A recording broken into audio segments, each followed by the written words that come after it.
Now let's look at careers that are open with the sciences. Now before we dive deeper into those specific aspects, let me explain to you the two types of areas that students can find themselves working in. Option A is going into research. Option B is application sciences. So the students who are better suited for research are the ones who are extremely curious, who look for more information than what is available on the textbooks or on the curriculum that we teach them. So these are your very curious individuals. And these are the kind of students who would go out looking for solutions that don't exist today. On the other hand, the application sciences are the ones where people use existing knowledge to solve certain problems. So if you look at engineers and doctors, these are a few examples of what application sciences are. So like I said, research sciences, looking for information that probably does not exist right now, but would be used to be able to solve certain problems.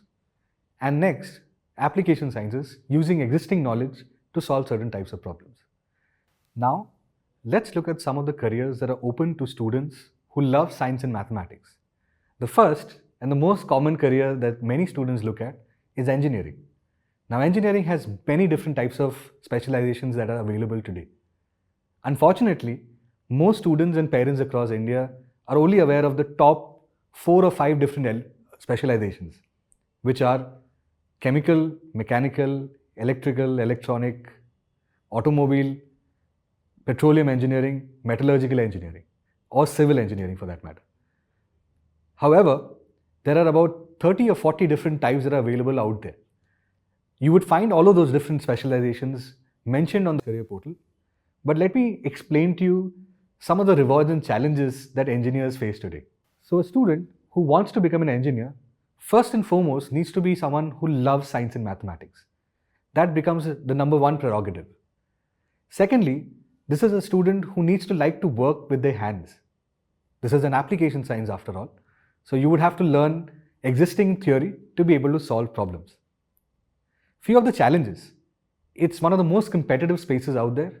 While it has a lot of career opportunities, today in India, to be able to sit for an engineering entrance exam like the joint entrance examination, there are about 9 lakh plus students who take the JEE exams on a yearly basis, out of which you have some of the most popular institutions across India that would comprise of maybe the IITs giving you roughly about 13,000 seats. And if you compile all the best seats in the country, including the private colleges and the best government colleges out there, you would see a total of about 70,000 to 80,000 good seats. However, across all the seats in the country, including the mediocre and below mediocre colleges, we are looking at a total seat size of about 16 lakh seats for about 12 lakh students who want to get there. What does that tell you? It tells me that there are more number of seats available than there are students who apply for it. So often students who get below a certain type of ranking, they often will find themselves in colleges that might not get them the best kind of curriculum, the best kind of placements. And often students spend a lot of money in trying to prepare for these entrance exams as well. So these are few considerations that one might have to look at while one prepares for engineering. Another few challenges are, today, when you look at the types of engineers out there who are working in the industry, a large percentage of them have not pursued the course that they have studied in college. For example, if you see a lot of the software engineers out there, they might have come from other fields, not only from information technology and computer science. They might have come in from a mechanical engineering background or a chemical engineering background as well. Why? Because many corporates today hire engineers from any stream available as long as they had computer science as one of the subjects. Let's look at Career Portal to understand the various specializations out there. Now, talking about engineering, there is a wide variety of specializations available under this space. Now, students are commonly aware of software, computer engineering, electrical, electronics, civil engineering, automobile, aerospace or aeronautical engineering, chemical, mechanical, and in some cases, marine engineering as well. However, if you look at the portal, there's a wide variety of options that go beyond it. It is important that students understand all of these options and their scope to be able to make their choices better. Unfortunately, due to lack of exposure of information, students tend to choose only a few variety of options despite having most of these options available at the undergrad level in BTech courses today in India, because they are not aware of where all they can work with this type of knowledge. Now, the interesting bit is today in the IT sector, organizations have been known to hire students from any field of engineering, given that computer science is one of the subjects that is covered in all the 3 or 4 years in a BTech degree. So, we will look at some of these engineering options which are not so common today, so that you have an idea of what else could be recommended to students as well, given that they too have a niche in this space. So, this could open up career options that could have less competition and yet have more scope. So let's look into textile engineering. Now in India, textile engineering has a lot of scope given that a lot of our industries are based on textile. It is spread across many parts of the country, in many states. Now for a student who wants to pursue engineering, physics, chemistry and maths are three subjects that are required to be able to pursue an engineering course or a BTech course at the undergrad level. So the common entrance exam for this space is JEE Mains, which is conducted by the National Testing Agency. There are also state level entrance exams that are relevant to each state. I will not go into them right now because it might be different for each of you as career guides. So it is important that you will have to do this research while you're talking to students. So coming back to the national level entrance exams, there are of course the JEE Mains, post which one has to get into the top 2,25,000 ranking to get into JEE Advanced, which is an eligibility criteria if one has to apply for the IITs in India. For most of these courses, so it's JEE Mains and then JEE Advanced to be able to pursue engineering at the IITs. However, apart from the IITs, most colleges in India would consider the JEE Mains or the state level entrance exam. In some cases, there are private colleges that look at their own entrance tests. For example, SRM looks at SRM Joint Entrance Examination or SRM JEE. Birla Institute of Technology looks at BITSAT. And while they may have common elements, which is based on the NCERT 11th and 12th physics, chemistry, and math syllabus, there could be certain other aspects as well to their entrance test. So, for example, BITSAT has an element of English as well. So students are required to prepare accordingly. Now, for coming back to textile engineering itself, you would notice that there are multiple pathways mentioned here. While the eligibility, of course, is only for students from science background with a combination of physics, chemistry, and maths, one could also pursue an undergraduation in textile technology or textile chemistry after completing an engineering diploma in textile technology after class 10 in any scheme of studies. So there are multiple ways to be able to get in there. So moving in, the specialization areas typically would be under manufacturing, research and development, and processing. To understand these areas better, the student can click on these options and read them. However, the pathway is typically the same. The educational requirements are the same. The number of years of education required are minimum between 16 to 20 years. The job opportunities are listed out here. We have seen students who come from a textile engineering background also work in other areas like the automobile sector. For example, today, airbags, seat belts, seat covers are designed by textile engineers. The job profile is also mentioned here clearly. The competencies required are very important because students need to be investigative and curious, realistic, they need to like working with their hands, and enterprising, they need to be good persuaders, they need to have managerial qualities as well, in case they're looking for mid-level or upper-level management jobs after a couple of years of experience. So apart from that, critical thinking, problem solving, understanding engineering and technology, being comfortable with numbers and mathematics, having a strong hold in physical sciences and chemical sciences are a prerequisite to do well in this space. Mechanical reasoning, written comprehension, inductive reasoning, mathematical and numerical reasoning are also other areas that are good to have. Moving on to the next specialization in engineering. Let's look at aerospace engineering. Given that there are a lot of students who are interested in this because of our achievements in space technology as a country, So the pathway to most engineering spaces are the same, where a subject combination of physics, chemistry, mathematics is required for a BTech degree. For a diploma in aerospace and aeronautical engineering, 11th and 12th in mathematics should suffice.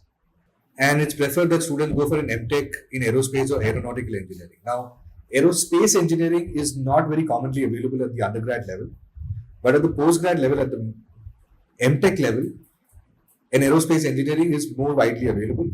However, what we've learned from the industry is that in rocket engineering, there are individuals or engineers who come from various fields. So they could be automobile engineers, they could be metallurgical engineers, they could be chemical engineers who work on the fuel injection systems. They could be material scientists who work with structures and the types of materials that are used to build rocket ships.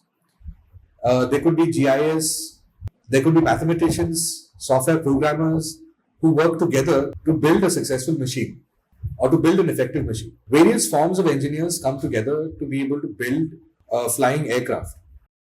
So when it comes to the terms of pay, typically aeronautical engineers and aerospace engineers get paid pretty well, given the high levels of expertise and accuracy required in their field of work. The amount of expenses required in Indian rupees could range between 4 lakhs to 20 lakh rupees, and this could depend on the kind of colleges that students apply for. There is a lot of scope and opportunity that one could get in this space.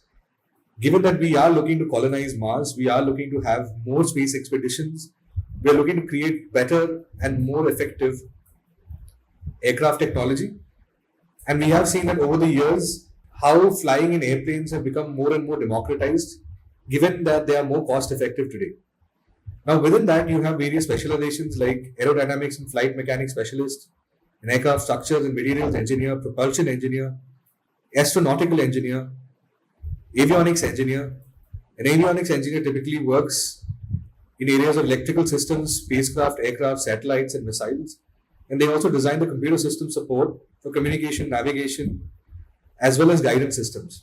Apart from this, they conduct researches to identify and solve issues related to flight safety systems, electronic navigation systems, etc. So, like this, there are many other specializations that students can read and understand more about.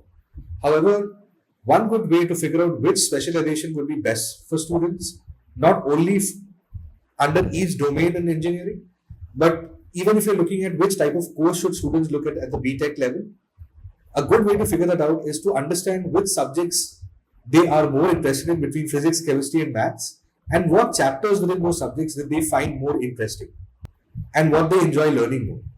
So, if you look at the physics syllabus in 11th and 12th and the chemistry syllabus in 11th and 12th, there are certainly students who have their favorite chapters within these subjects. Those would be good indicators to help them identify which areas that they could go into.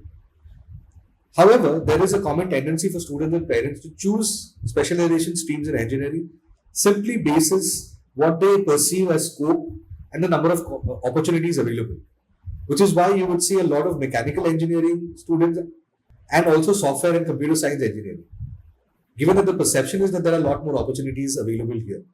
However, if there is a software engineer with no interest, however, if there is a student who is interested in software engineering but does not really enjoy programming and does not really enjoy working on computers, that might not be the best space for him. So this is something that career guides need to think about when recommending these options to students. So the job opportunities are entailed here. The kind of organizations that hire students from aeronautical engineering spaces, right from Boeing to Airbus to SpaceX, NASA, ISRO, the European Space Agency or ESA, Lockheed Martin, Beechcraft are all large organizations that students can work in. The competencies required are between realistic, where students need to like working with their hands, they need to be curious and investigative, they need to be conventional in being able to apply existing methodologies and techniques to solve particular problems in this space. The competencies required are mentioned here, the personality traits as well. One needs to be extremely organized in the day-to-day activities, practical in most situations, calm in such situations as well, and also prefer to experience new things and new activities. So skills would range from critical thinking to problem solving to scientific technical skills and technical design and drawing, as well a few other skill sets that are required. Knowledge, of course, would range from engineering and technology to sciences to mathematics. These areas are covered in some sense in the 11th and 12th NCRT syllabus as well. One can only wait till the BTech program to understand how much of knowledge is really required in this space. I would not expect a student in 11th and 12th to completely understand these elements before they get into the BTech degree itself. So this is something that it is better to help students look at the curriculum that they are going to study in the 4 years of the BTech or the engineering degrees. And that's a good way to identify whether the certain course is good for them or not. The work activities, like always, are also entailed here for a fresher to understand what type of areas would they have to work on as part of their key responsibilities. On to the next specialization, we shall discuss mechatronics engineering. This is an up and coming BTech degree that is more and more commonly offered at various institutions that are teaching engineering courses to undergrad students. Now, mechatronics is a combination of multiple areas. You would have elements of mechanical engineering, electrical and electronics engineering, software and computer science as well. Given that all of these things come together to be able to make a robot or any mechatronic machine, these various subjects become useful for a student when they want to pursue a specialization like this. So the undergraduate degree could be either mechanical engineering or mechatronics or applied mechanics or similar areas, or a student can now also pursue a BTech in mechatronics engineering, which of course is not very commonly available, but there are few colleges in India like UPS, Dehradun that offer, and VIT, Vellore that offer mechatronics engineering as a bachelor's degree. While this is an interdisciplinary area in engineering, most appliances and most devices that we use today are a combination of multiple types of engineering coming in together. So this is something that students can be recommended based on what type of chapters again that they are interested in physics, chemistry and mathematics. So we will move on to the next area, which is closer to chemistry, because the first two areas that we discussed were more around physics.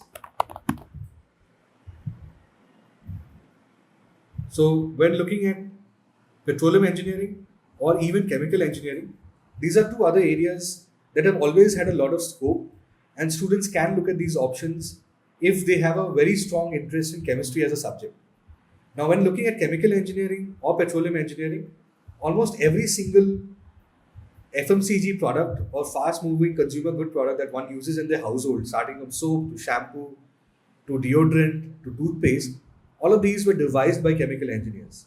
Apart from, of course, working in oil rigs where one is drilling for oil and other natural gases. So again, the pathway is same, but I just wanted to discuss this because these are areas that are not always the top of the choice for students, and sometimes students do find it quite taxing to be able to choose between one specialization over the other. Often you will have students who have this confusion between choosing the right course or the right college. Now, in the long term, we have noticed that there are certain industries that hire engineers from any stream. For example, in the computer science space, in the IT space, or the information technology space, students from all streams are working currently in the IT space. However, if there are students with special interest in certain subject types, the specialization could also be recommended basis that. In the long term, it always makes more sense to pursue a specialization that you would use or a learning that you would use in your career. So it is best to choose a specialization over the college in the long term. However, this is a call that students will have to take at their own level to understand what is a better call. But it always makes more sense to study something that you have a genuine interest in. Now, let's look at the information technology cluster. Some of you must be wondering, why have we put this separately from engineering? Now, engineering itself has a lot of options, and the information technology cluster itself has a lot more options under it. So some of your students who would be interested in programming, in becoming cloud computing experts, in becoming cybersecurity experts or ethical hackers, these are the careers that you would normally find there. And you probably also are wondering, why am I holding my cell phone on my hand? Now, many years ago, if we had to transmit a data of about 2 or 3 MB, whether you look at 60 or 70 years ago, you would find that to be able to store that data, you would need large room-sized equipment to be able to store and share that data. Today, I have a cell phone that uses a micro USB drive that is smaller than my thumbnail. So today we have power on our palms that probably would be much better than the kind of computing technology that was used for the Apollo 11 mission as well. So you see how far information technology has moved, and because of it, what type of things we are able to do as individuals, as humans, to make our lives easier. And like I said earlier, convenience has been one of the biggest drivers of productivity in the last 5 years. So every single application you see, every single giant leap you see, every large organization today where you have multiple types of jobs, a lot of investment, all of these are organizations that are built around tech. So we'll talk about that in a little more detail on the career portal.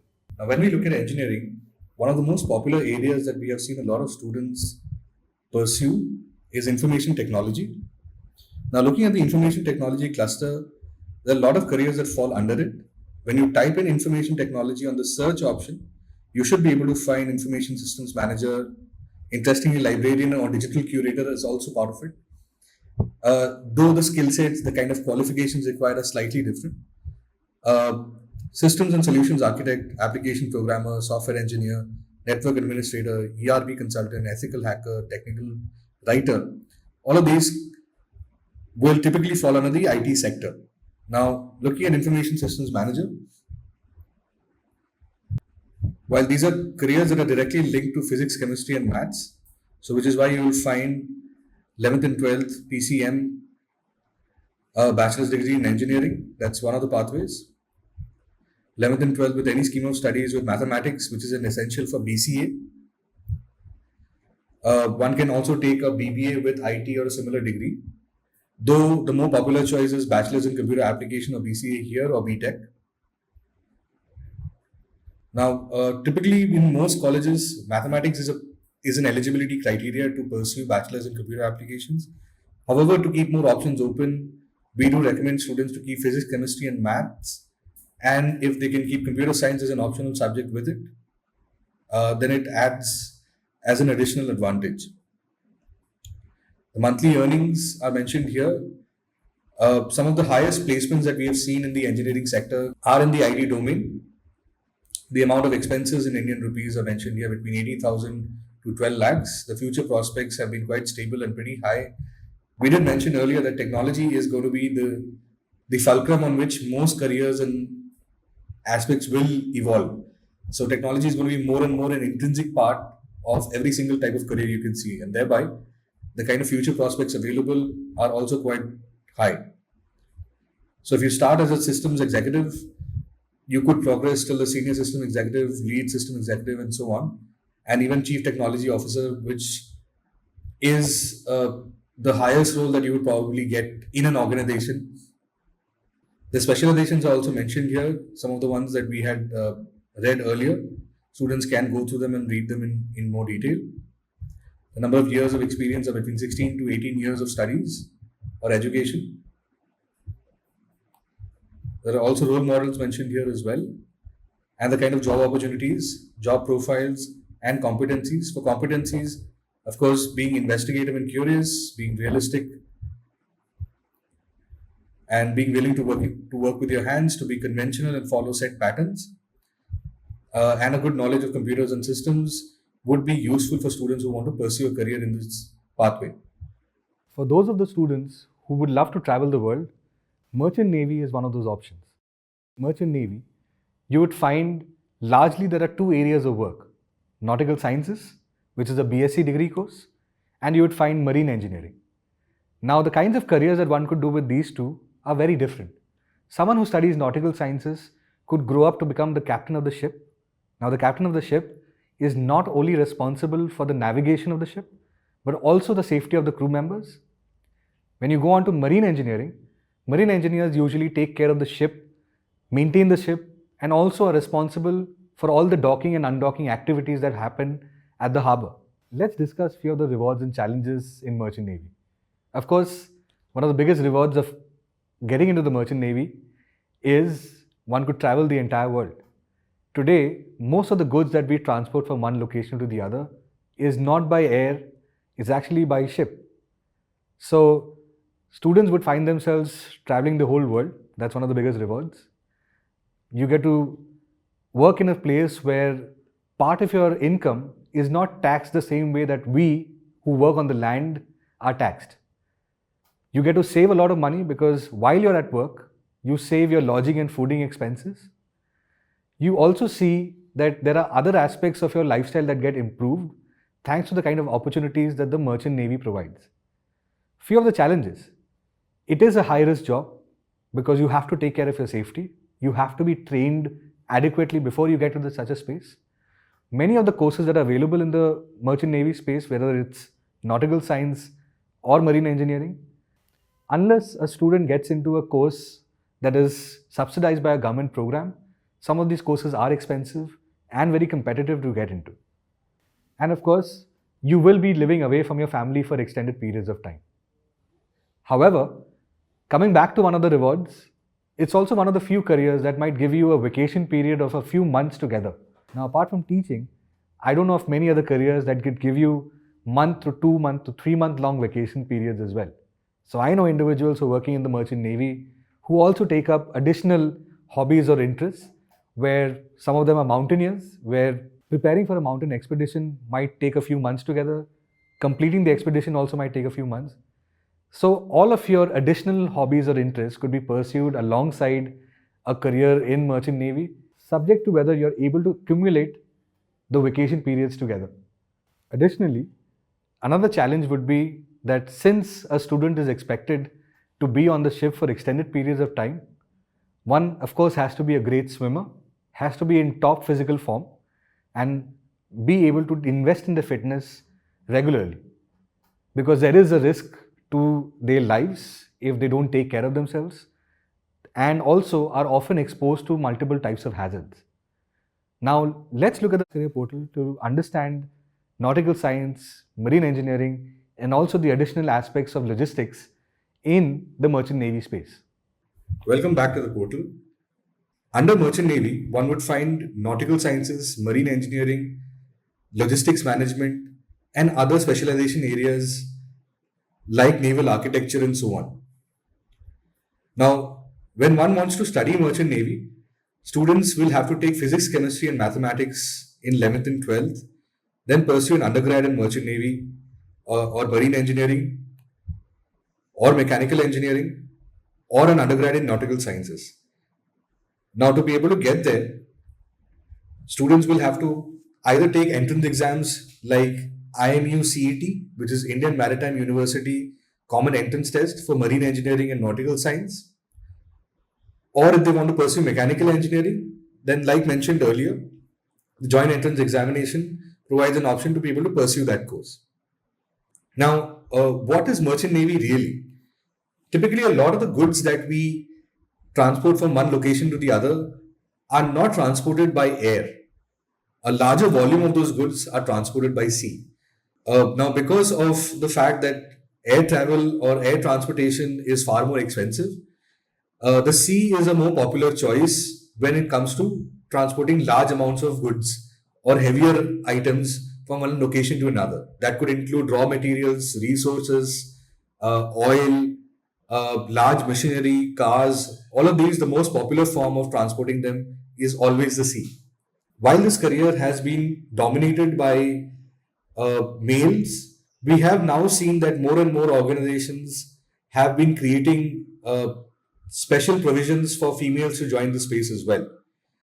So, this is one of those careers where, right after they complete the program, they're able to get a lot of employment options.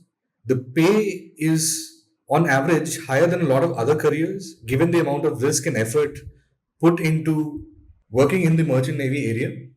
Now, typically, marine engineering and nautical science are two different types of disciplines, but the type of responsibilities that one has would also be different from each other. Now, a marine engineer is someone who takes care of the machinery on the ship, handles the docking and undocking systems, understands the methods to be able to preserve and maintain the ship as well.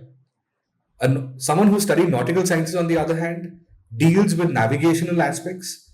So for nautical sciences, typically someone's pathway would be to become the captain of the ship. That would be the ultimate role, where the captain of the ship is responsible for navigation and also the safety of all its members. And for marine engineering, the work is more around maintaining the machinery on the ship itself, where one could become the chief engineer on the ship itself.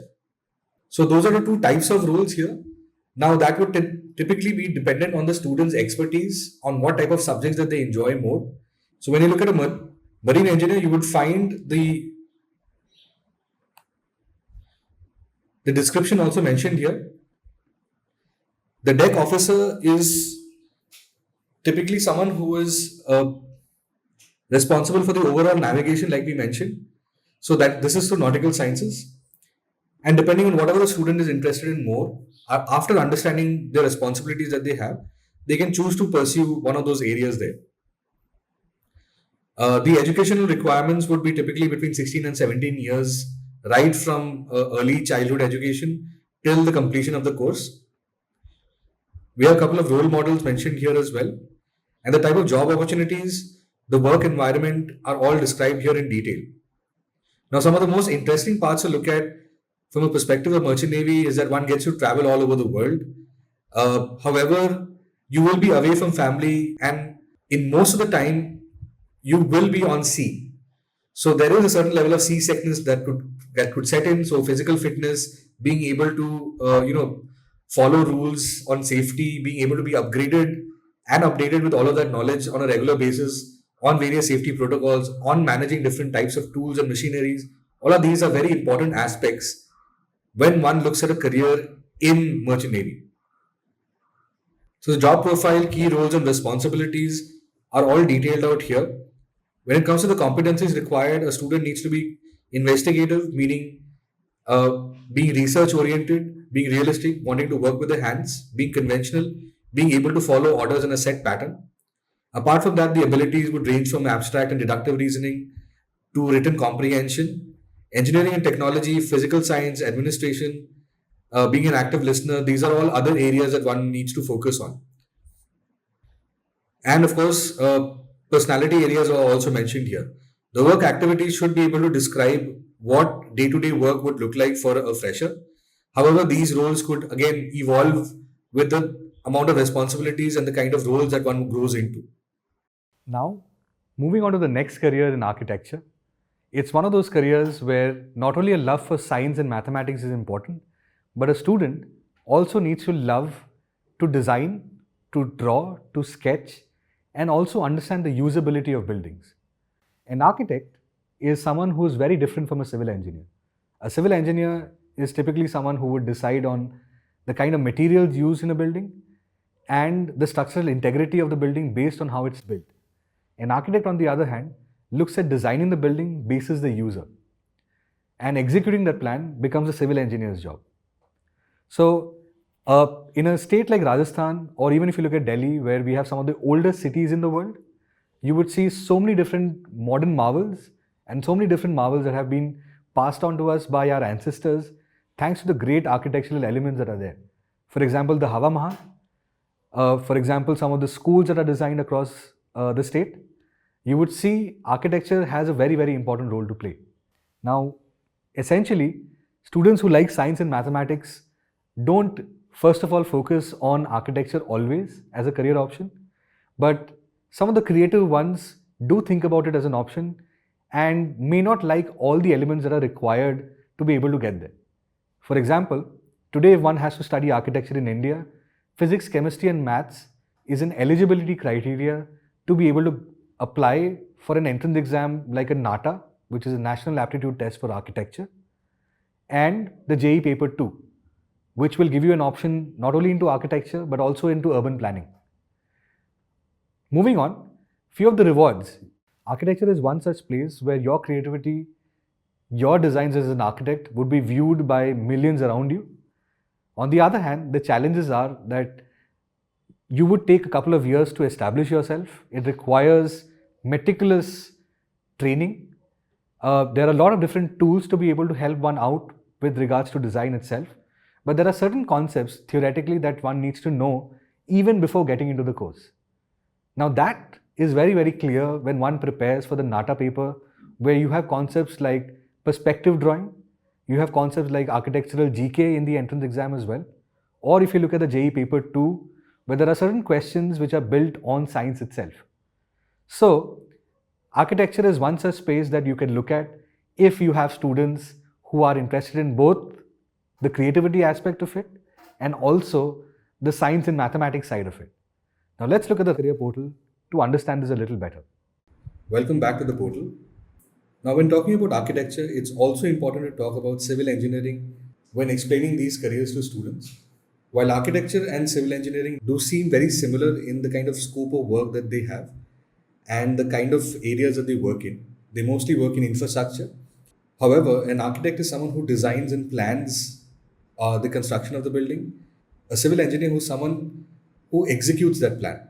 While we haven't gone to the depth of civil engineering under the engineering stream, we shall be discussing the differences here itself.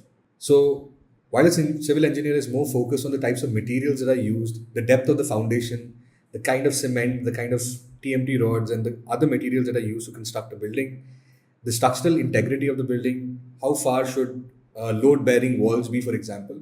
An architect is more focused on who is using the construction or who is going to be living inside the building or who's going to be using the building.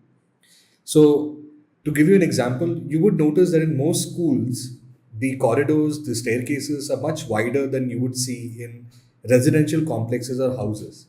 The prime reason is there are more number of students moving together in a school than there are residents in a large complex. So, this is an example of how an architect plans a structure based on its users.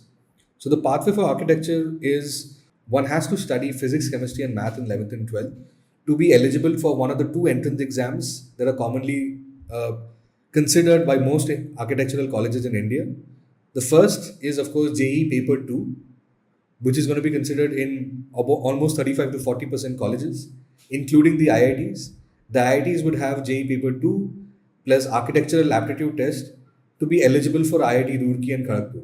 Now, when pursuing architecture, the other entrance exam is called NATA, which is the National Aptitude Test for Architecture. There are some commonalities in both where, of course, your eligibility criteria is physics, chemistry, maths. The entrance test itself for NATA would have elements of drawing, mathematics, architectural GK, and some spatial recognition questions. There are some similar elements on the JEE Paper 2 as well. We would recommend that the students go through the sample papers when they're preparing for the same. So, apart from the normal 11th and 12th plus B.Arch program, a student can do a 3-year full-time diploma in architectural assistantship, interior design, or civil engineering right after 10th, post which they can then take the NATA exam. So, that is another way to go about this. And all the other pathways into architecture are mentioned here. It is a 5-year degree program. The amount of earnings in Indian rupees are mentioned here as well. The expenses in Indian rupees also are mentioned here, and the future prospects, given that there is always a need for people to construct buildings and also to plan them, the future prospects and the opportunities are going to grow. The specializations available here are mentioned. Now, these specializations might not be available at the undergrad level, it could be available at the postgrad level. Role models are also mentioned here. Now, the reason why these role models are mentioned is so that students are able to read about their journeys and their lives and understand what kind of pathways they have chosen.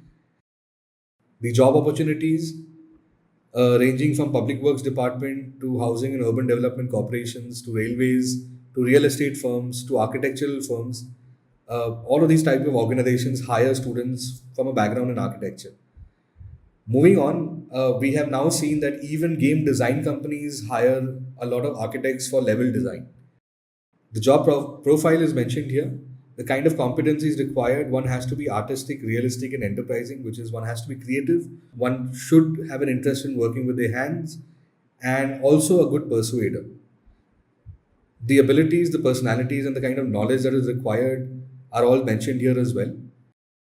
Or the daily work activities for at least freshers are detailed so that students understand what type of responsibilities they'll have at the workplace. Now, we talked about application sciences till now. Let's look at some of the research based sciences as well. A lot of your students, like I mentioned earlier, may be very, very curious individuals.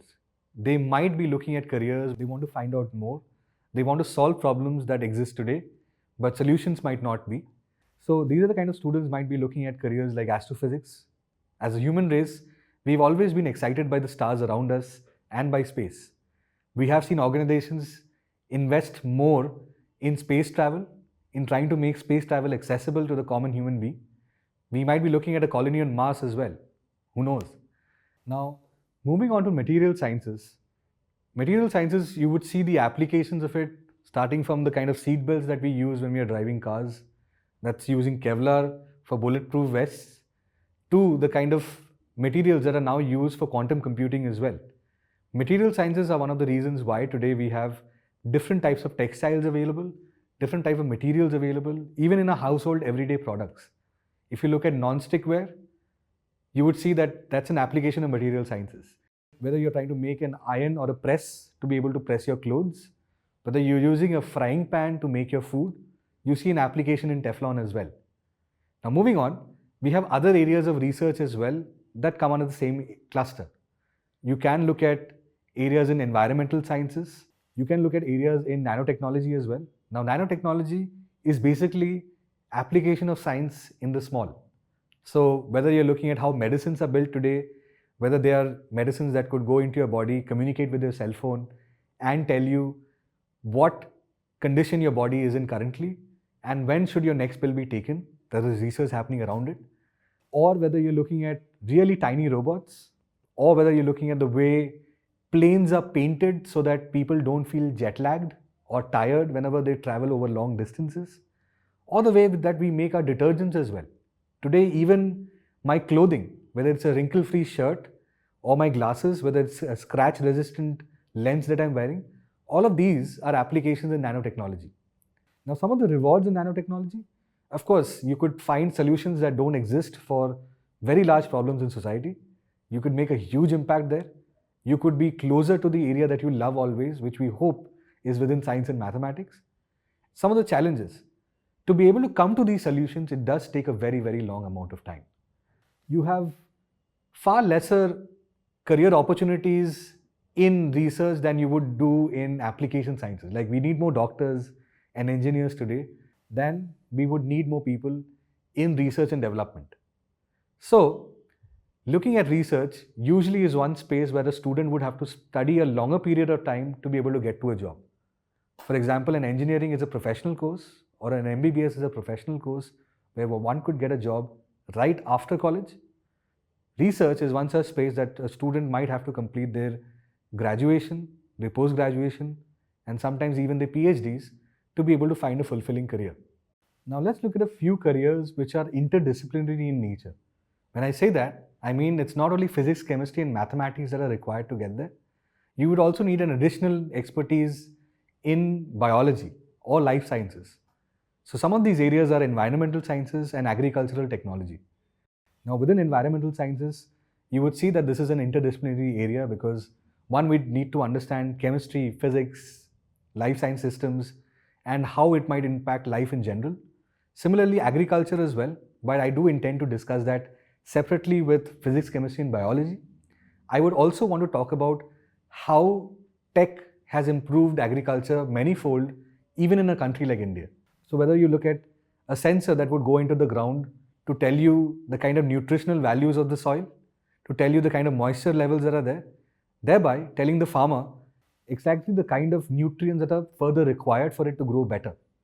You have drone technologies being used today in certain parts of India to be able to disperse pesticides in a far more effective manner.